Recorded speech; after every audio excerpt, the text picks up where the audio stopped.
And Church of God in Christ today, I want you to stand with me all over this building. Stand, please. Stand. Today, as we present Lady May Lawrence Blake. God bless you, Lady May.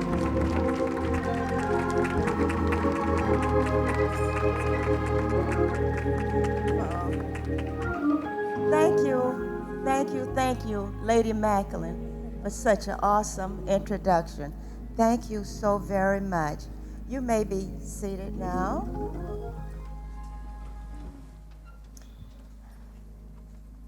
Thank you so much. I didn't expect all of that introduction. Thank you so very much. Well, it is so wonderful. I am so happy and delighted to see all of you this morning. And you look so beautiful. I honor God and I give him my highest praise. And I thank him for being alive. And I know you also. Great honor to our lovely General Supervisor, Mother Barbara McCool Lewis. Thank you. And to our precious Supervisor Emeritus, Mother Willie Mae Rivers. My friend, Mrs. Louise Patterson, longtime friend, over 45 years.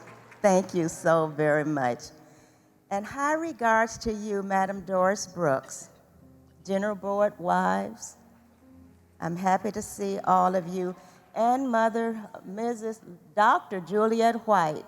We are so happy to see her. And we missed you, Dr. White. You know, Bishop Blake gave us a wonderful theme for the year, the church seasoning the world. During this past year, as I thought about this theme, I could not help but think about a little story that I had read. Now, I shared this story once before to a smaller group, but not in this same context. Now, let me share it again because it can have many, many meanings. Now, a young woman was complaining to her father about how difficult her life had become. She complained, and she complained. He said nothing, but took her to the kitchen and set 3 pans of water on the stove to boil. In the first pan, he put carrots. In the second pan, he put in eggs. And in the third pan, he put in ground coffee beans. After the 3 had boiled, he then put their contents into 3 separate bowls. And then he asked his daughter to cut into the eggs, to cut into the carrots, and to smell the coffee. She became impatient and asked him, Daddy, what does this mean? Each food, he told her, teaches us something about trouble and problems. The hot water represents trouble, problems, and difficulty. The carrots went in hard, but came out soft and weak. The eggs went in soft and fragile, but came out hardened. The coffee went in and changed the hot water into something better. So he asked her, which one will you be like as you face life? Will you become soft like the carrot and buckle under pressure? Will you become hard like the eggs and give up? Or like the coffee, will you transform adversity and trouble and triumph into success? Now, the coffee is what I want to focus on right now. Think about how coffee affects water. It goes in the water dry, and after being in hot water, It remains unchanged in its nature. Not only does it retain the shape and firmness, as you know, coffee is one of the world's most widely consumed beverages. American coffee drinkers drink on the average of 3.5 cups of coffee a day. People drink over 500 billion cups of coffee a year. It is a major cash crop. It is worth over $100 billion worldwide. Coffee shops are fast growing, and they are popping up everywhere around you. Starbucks, America's coffee giant, is the third largest restaurant chain in the United States. And I know that the Starbucks company would like to thank Chair-Lady Supervisor George Rogers for helping it to get that way. Whenever she comes into Los Angeles or West Angeles, we have to stop her by a Starbucks before we get to where we are going. Coffee is more than popular. It is universal. It is everywhere. It is worldwide. No other beverage is as revered or respected as coffee. It changes the color and the taste of hot water to something better. It changes the water in such a powerful and influential way that the water can no longer be called water. It has to be called coffee. Now, how many of you are coffee drinkers? Coffee is something that at least 4 out of 5 people like.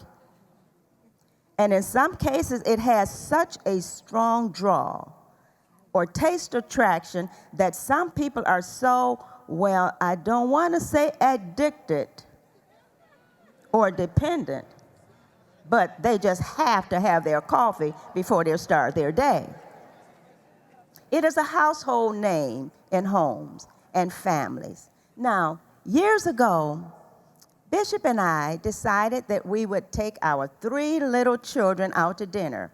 They were 10, 6, and 4. But no matter where we decided to go, little Elder Lawrence Blake, who spoke on Wednesday night, who was the 4-year older, never agreed to where the rest of us wanted to go, and always wanted to go somewhere different. And even if we decided to go where he wanted to go, he would change his mind and want to go somewhere else. If we wanted to go to Burger King, he wanted to go to McDonald's. If we wanted to go to McDonald's, he wanted to go to Taco Bell. If we wanted Chinese food, he wanted Mexican food. So one time, we had just had about enough of little Larry. So this one time, we ignored him and went to the restaurant where everyone wanted to go. And was he upset? The waitress took everyone's order while he sat there steaming and mad.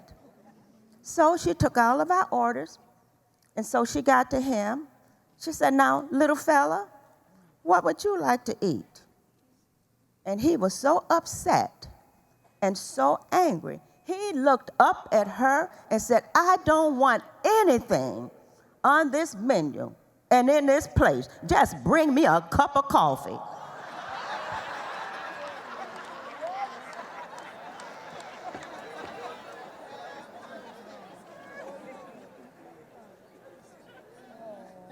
Of course, I quietly told the waitress, "Just bring him a hamburger." At 4 years old, he knew nothing about the taste of coffee. All he knew was that he saw people drinking coffee. And you are probably wondering by now, where am I coming from and where am I going? Well, I would like to compare the coffee as well as salt to us, the saints and the church. The term salt is used to refer to us as saints. The coffee, in a way, can be compared to salt in that it adds flavor to food. And as we know, the coffee adds color. and a bit of flavor to hot water. Just as the coffee has many different flavors and varieties to customize it to your taste, so do we with our seasoning of the world. Then Jesus proclaims in Matthew 5:13 that each one of us is the salt of the earth. The church and each one of us can season the world right where we are in our everyday lives. Now, let's bring it down to everyday living now. We need to know what can be classified as salt, seasoning, in everyday language. And how do we season the world to make it better in our particular areas? And as a little girl, I would hear, saints season the world, saints season the world. And I just wondered, how does a person season the world? Just like you would season food. How does that happen? It became a cliche, saints seasoning the world. So I came up with my own explanation.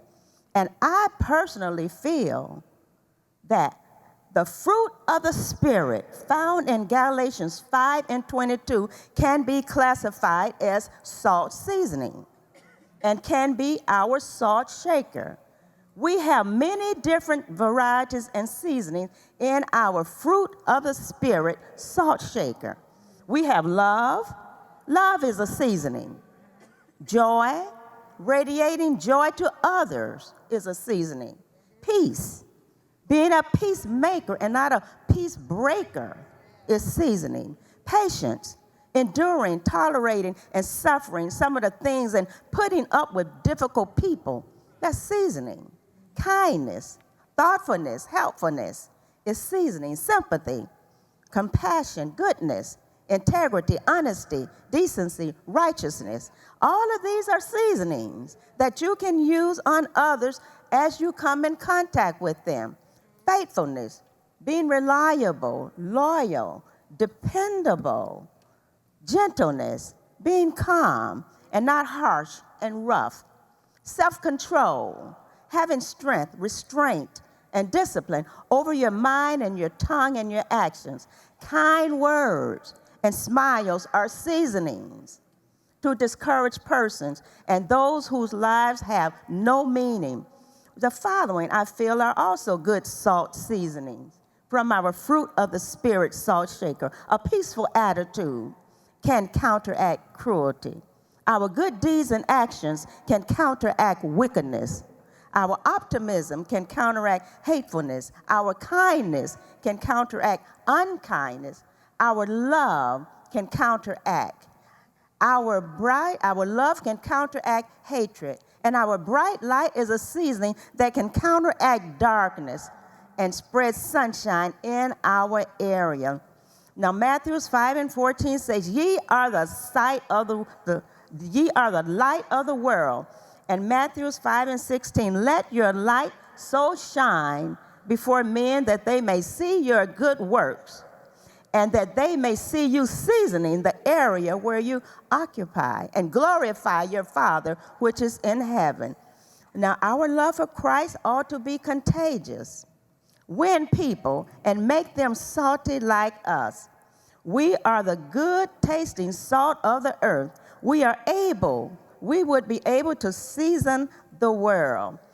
If each of the thousands of saints would be like coffee beans in hot water and saturate the area and spaces around you with your fruit of the Spirit salt shaker.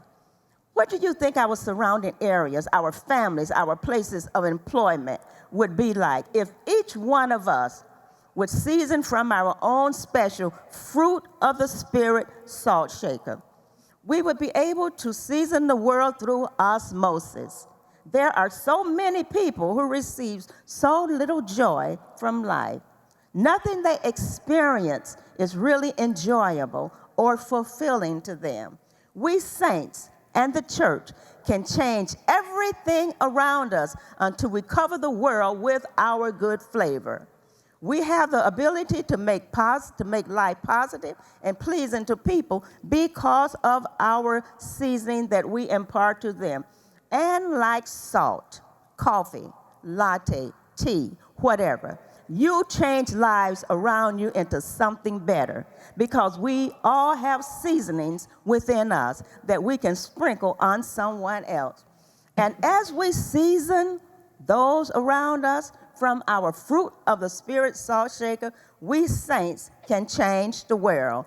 And just like the coffee bean is changed into a delicious drink that millions of people love to drink every day, just as salt changes bland food into something favorable and delicious to our taste, we saints can change the world with our flavor because we are the changing agents. We cannot let things and situations change us, but through Jesus Christ, we have the power to change the world. So I love you, ladies, and may God continue to bless you, beautiful women, as you change the world. And thank you.